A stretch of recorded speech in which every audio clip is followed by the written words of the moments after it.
हम जिस टॉपिक की बात करते हैं उसका नाम है specific heat capacity. Specific heat capacity भी पढ़ते हैं, स्पेसिफिक हीट भी पढ़ते हैं, कैपेसिटी भी पढ़ना चाहे तो पढ़ सकते हैं, नहीं तो नॉर्मली पढ़ते हैं स्पेसिफिक हीट। तो अगर हम स्पेसिफिक हीट की बात करना चाहते हैं तो सबसे पहले हमें पता होना चाहिए, यानी विशिष्ट ऊष्मा की बात कर रहे हैं हम लोग, किसकी? विशिष्ट ऊष्मा की बात कर रहे हैं, स्पेसिफिक हीट कैपेसिटी की बात करते हैं। तो विशिष्ट ऊष्मा जो है वो हमें समझ में आना चाहिए कि किसी पदार्थ को जो दी गई ऊष्मा है, अगर किसी वस्तु को हमें उसके ताप में वृद्धि करनी है तो वो उसकी सिंपल सी बात है भाई कि अगर किसी के ताप में हमें वृद्धि करनी है, उसको ऊष्मा देना है, तो सबसे पहले डिपेंड करेगा कि उसका द्रव्यमान क्या है।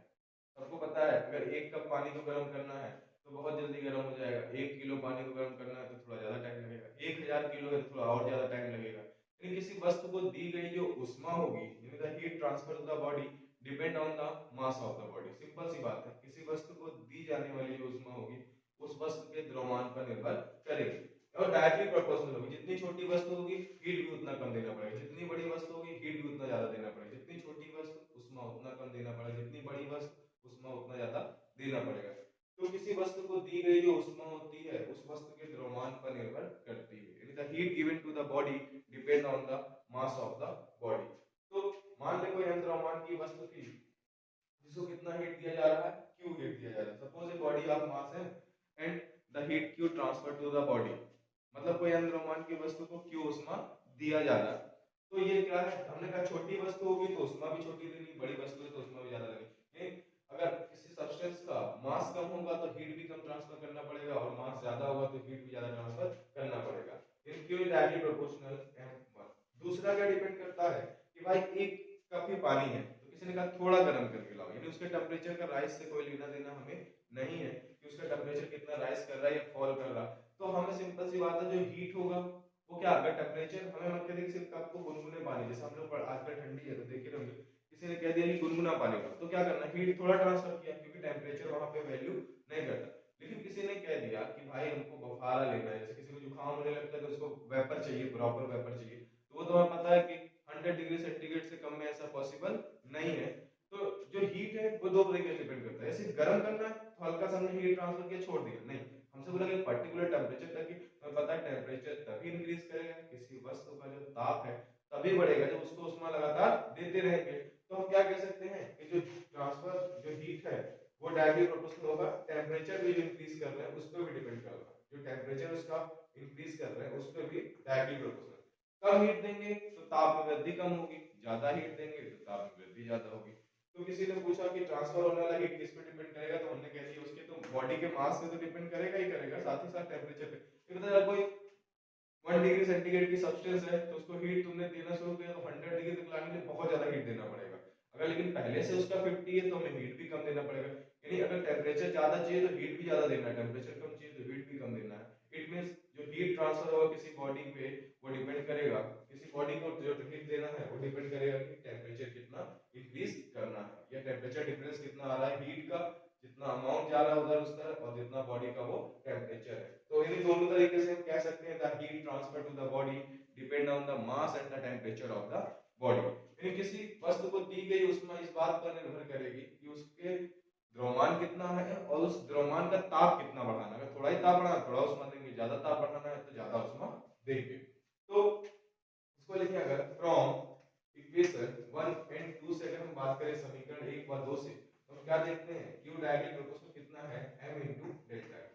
अगर हम देखें तो प्रोपोर्शनलिटी का सिंबल हटाते हैं और ये कांस्टेंट यहां लगाते हैं C भी लगाते हैं या S लगाते हैं, बहुत लोग क्या लगाते हैं, हम ऐसे ही लगा लेते हैं S m into delta T। Where जो हमें साफ साफ दिख रहा है वेयर S इज, ये क्या है, प्रोपोर्शनलिटी कांस्टेंट है, प्रोपोर्शनलिटी कांस्टेंट इसी को कहते हैं proportionality constant, known as specific heat of the body। अगर हमसे पूछा किसी ने कि S क्या है तो हम बोलेंगे यहाँ पर जो S है वो अनुक्रमणित नियतांक है जिसे साधारणतः विशिष्ट ऊष्मा धारिता कहते हैं। क्या कहते हैं, विशिष्ट ऊष्मा धारिता, स्पेसिफिक हीट कैपेसिटी कहते हैं। S इज इक्वल टू हो जाएगा Q upon m into delta T। S is equal to क्या होगा, Q upon m into delta T। वापस सॉल्व करें तो हम क्या लिखते हैं कि अगर भैया हमने कर लिया m इज इक्वल टू 1 और delta t is equal to 1 degree centigrade, तो हम क्या देखते हैं अगर भाई m की जगह 1 कर दें और डेल्टा t की जगह में क्या कर दें 1 कर दें तो s किसके बराबर हो जाएगा, सिंपल सी बात है, s is equal to the q। क्यों? क्योंकि हमें पता है कि अगर ये सब कुछ 1 करेंगे तो हमें पता है ये हो जाएगा q अपॉन में 1 into 1, यानी s is equal to q।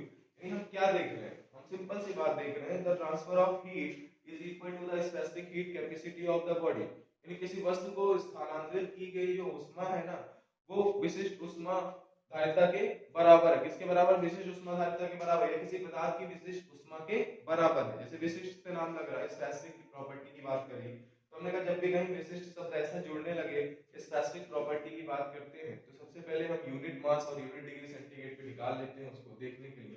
तो किसी ने पूछा कि हमसे कि किसी वस्तु की जो विशिष्ट ऊष्मा धारिता होगी वो क्या होगी, यानी specific heat capacity of the body की डेफिनेशन बताओ, या स्पेसिफिक हीट कैपेसिटी होता क्या है।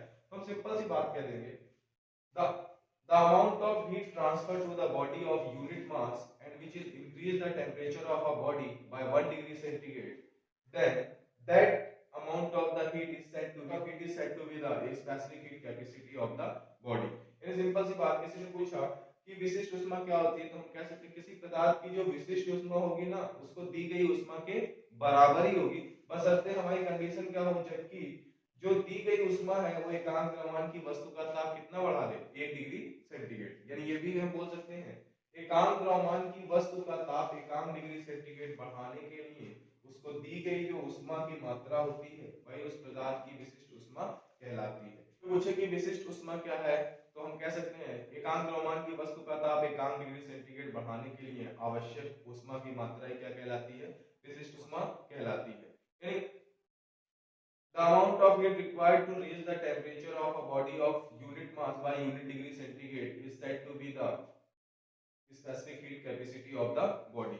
यानी the amount of heat required to raise the temperature of a body of unit mass by unit degree centigrade is said to be the specific heat capacity of the body। और unit की बात करें, unit of S की अगर हम बात करें specific heat के यूनिट यानी मात्रा की बात फिर से देख लेंगे स्पेसिफिक हीट कैपेसिटी क्या होती है तो हम बोलेंगे the amount of heat required to raise the temperature of a body of unit mass by unit degree centigrade is said to be the specific heat capacity of the body.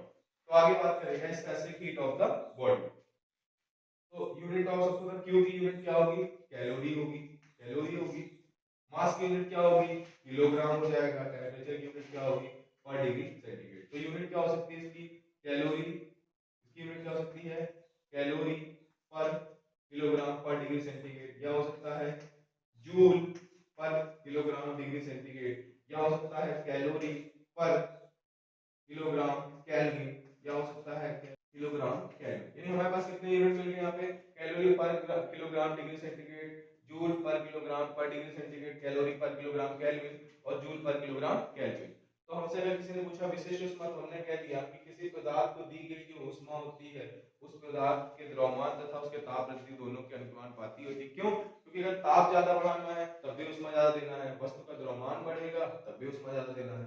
इन दोनों समीकरण को हम लोग कंबाइन करेंगे तो m into delta t q बराबर s 2m into delta t। s क्या है, प्रोपोर्शनलिटी कांस्टेंट जिसको specific heat capacity of the body कहते हैं। तो s is equal to q upon m into delta t। m is equal to 1 delta t equal to भी 1 कर दें तो s is equal to q। तो बोलेंगे एकांक द्रव्यमान की वस्तु का ताप एकांक डिग्री सेंटीग्रेड बढ़ाने के लिए दी गई ऊष्मा की मात्रा ही उस पदार्थ की विशिष्ट ऊष्मा कहलाती है। The amount of heat given to the body of unit mass which is raise the temperature by unit degree centigrade is said to be the specific heat capacity of the body। या ये भी बोल सकते हैं the amount of heat required to raise the temperature of a body of unit mass by unit degree centigrade is said to be the specific heat capacity of the body। Unit की बात करें किसी ने हमने कहा calorie पर kilogram degree centigrade, calorie पर kilogram degree Celsius, joule पर किलोग्राम डिग्री सेल्सियस, कैलोरी पर किलोग्राम केल्विन, जूल पर किलोग्राम केल्विन। यानी ये हमारा हो गया स्पेसिफिक हीट कैपेसिटी। तो हम बात कर लेंगे स्पेसिफिक हीट कैपेसिटी की। तो हमने कहा the amount of heat is directly proportional to the mass and temperature. किसी वस्तु को दी गई उसका उष्मा उसके द्रव्यमान और ताप पर निर्भर करती है। इससे हमारा जो फार्मूला आया वो क्या आया, S is equal to Q upon M into delta T। तो हमने कह दिया M एक कर दे डेल्टा T एक कर दे, तो हमने क्या देखा कि S is equal to Q। यानी किसी पदार्थ किसी एकांक द्रव्यमान की वस्तु का ताप एकांक डिग्री सेंटीग्रेड बढ़ाने के लिए आवश्यक उष्मा की मात्रा ही उस पदार्थ की विशिष्ट उष्मा कहलाती है। यानी the amount of heat required to raise the temperature of a body of unit mass by unit degree centigrade is said to be the specific heat capacity of the body. और इसकी यूनिट क्या होती है, calorie पर kilogram degree centigrade, joule पर kilogram degree Celsius.